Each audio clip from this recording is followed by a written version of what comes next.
1987 through to 93 was working on a football fanzine called When Saturday Comes.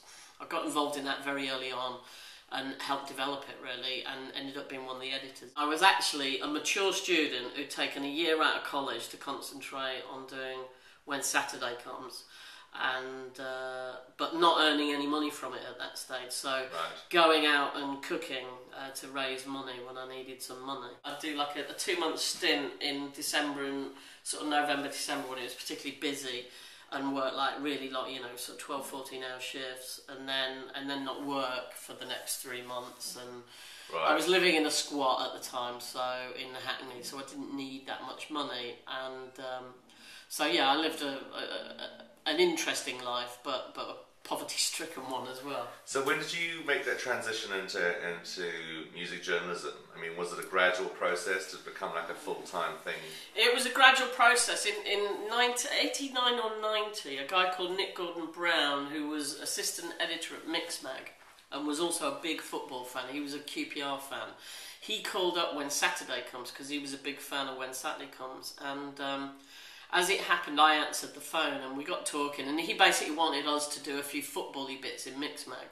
Right. And, you know, I kind of mentioned that I went out clubbing and stuff, so he's like, well, do you want to do some stuff for us? So that's how it happened, really. It was completely by accident.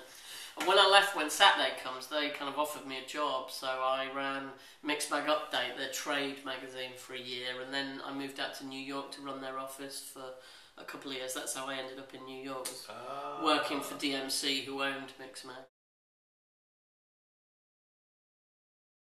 I think Giuliani came to power when I was living there. He was certainly in power when I was there. So you got a kind of taste of two New Yorks then? Well, it was a weird time because it was still kind of happening in a certain way, because the factory was still going and that was really strong, although it did close in March 95, I think. I moved over around Easter 94, I think. So I was there I was going every week for most of the last year to the factory. But you did get a sense that New York was in decline even then. There were one-off things happening. I remember Francois did a thing at Vinyl with Juan Atkins, just like a one-off party, which was a sort of precursor to Body and Soul, really. And it was just him and Juan Atkins playing all night, and that was amazing. That really blew me away. I think that was one of the kind of nights in New York that really sort of formed my kind of musical outlook as a DJ, really. Was kind of just seeing how that he really moved effortlessly between sort of current house records, mixing up with like Fela Kuti and Womack and just all kinds of oddball records that he was pulling out.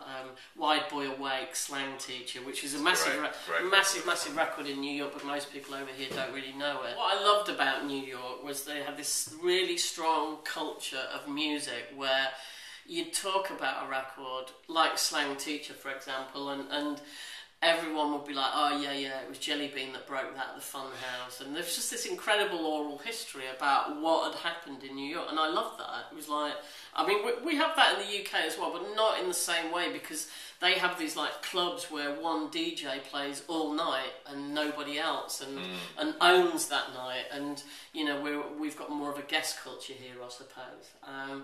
And I really liked that. I thought it was brilliant.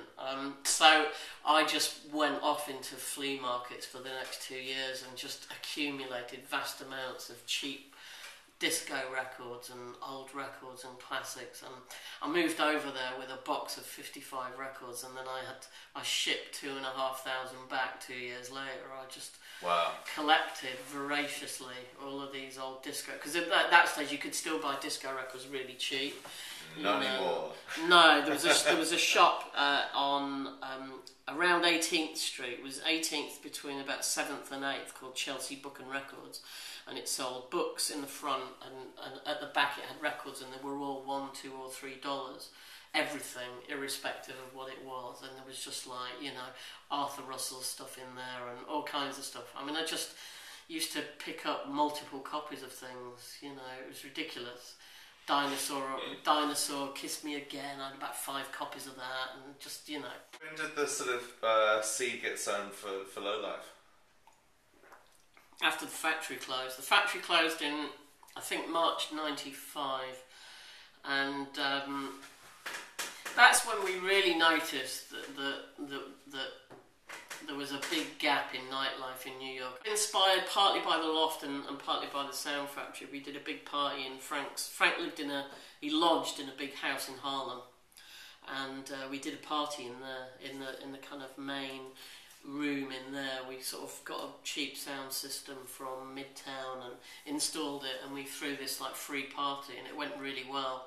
Loads of people from the industry came down, Peter Dow and Vanessa Dow, Danny Tenaglia, Rob DeStefano from Tribal America, Benji Candelario, just loads of DJs. So these people you met out and people you met through Mixmag, combination of the two? Well, I mean, even though New York's a big city, the dance music industry is really little and close-knit. Like, instantly, I met everybody, I got to know Satoshi Tomi and Tommy Mosto and Victor Simonelli and just everybody. Anyone who made records, pretty much, you got to know. Benji Candelario, all of these guys. So I got quite friendly with a lot of them. In particular, Danny Tenaglia was kind of, him and Rob became really good friends. And Junior I knew pretty well. He was doing like mixes for DMC and stuff.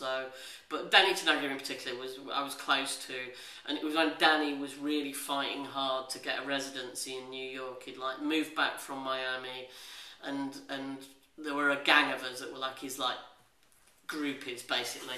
Every time he did a gig somewhere in New York, there'd be like 50 of us down there at the front, sort of supporting him. And I really, really learned a lot about DJing from Danny, more than anybody else, I think, just because he put so much effort into the preparation and the work he would do and the way he would look through. He'd go to a record shop and he looks through every record and he'll find like 16 bars in something that you've got to pitch at -16, and he'd take it home and he'd edit it and make it into a track. I mean, he put so much effort into it. So I just really, really loved watching Danny play. He just made it seem effortless. So he was a huge influence on me early on, especially in New York.